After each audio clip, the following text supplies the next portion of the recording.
ಇಂದು ವರ್ಷದ ಮೊದಲ ಹಬ್ಬ ಸಂಕ್ರಾಂತಿ. ಇದು ಸುಗ್ಗಿಯ ಹಬ್ಬ ಕೂಡ ಹೌದು. ಹೀಗಾಗಿ ನಾಡಿನ ಎಲ್ಲೆಡೆ ಸಡಗರ ಸಂಭ್ರಮದಿಂದ ಸಂಕ್ರಾಂತಿ ಹಬ್ಬವನ್ನು ಆಚರಿಸಲಾಗುತ್ತಿದೆ. ಹಳ್ಳಿಗಳಲ್ಲಿ ಹಸುಗಳಿಗೆ ಪೂಜೆ ಮಾಡಿ ಕೃಷಿ ಪರಿಕರಗಳನ್ನು ಶುಚಿಗೊಳಿಸಿ ತಾವು ಬೆಳೆದ ದವಸ ಧಾನ್ಯಗಳಿಗೆ ಪೂಜೆ ಸಲ್ಲಿಸುವುದರ ಮೂಲಕ ಎಳ್ಳು ಬೆಲ್ಲ ಹಂಚಿ ಸಂಭ್ರಮಿಸಲಾಗುತ್ತಿದೆ.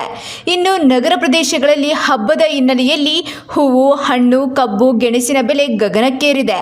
ಆದರೆ ಸಡಗರ ಮಾತ್ರ ಕಮ್ಮಿಯಾಗಿಲ್ಲ. ಸಂಕ್ರಾಂತಿಯ ಪ್ರಯುಕ್ತ ಸಂಜೆ ಕಿಚ್ಚು ಹಾಯಿಸಲು ಕೂಡ ಹಲವೆಡೆ ತಯಾರಿ ನಡೆಸಲಾಗುತ್ತಿದೆ.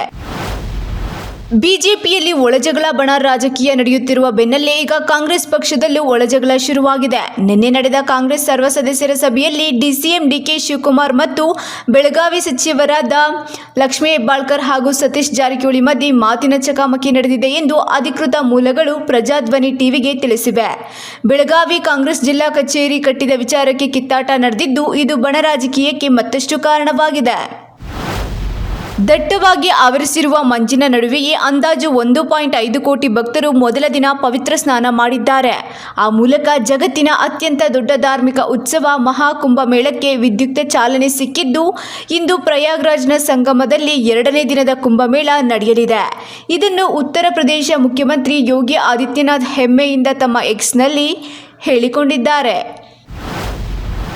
ಸುಮಾರು 30,000 ಕೋಟಿ ಬಿಲ್ ಬಾಕಿ ಸೇರಿದಂತೆ ಹಲವು ಸಮಸ್ಯೆಗಳನ್ನು ತಕ್ಷಣ ಬಗೆಹರಿಸಬೇಕು ಎಂದು ರಾಜ್ಯ ಗುತ್ತಿಗೆದಾರರ ಸಂಘ ಡಿಸಿಎಂ ಡಿಕೆ ಶಿವಕುಮಾರ್ ಸೇರಿದಂತೆ 7 ಸಚಿವರಿಗೆ ಗಡುವು ನೀಡಿ ಪತ್ರ ಬರೆದಿದೆ.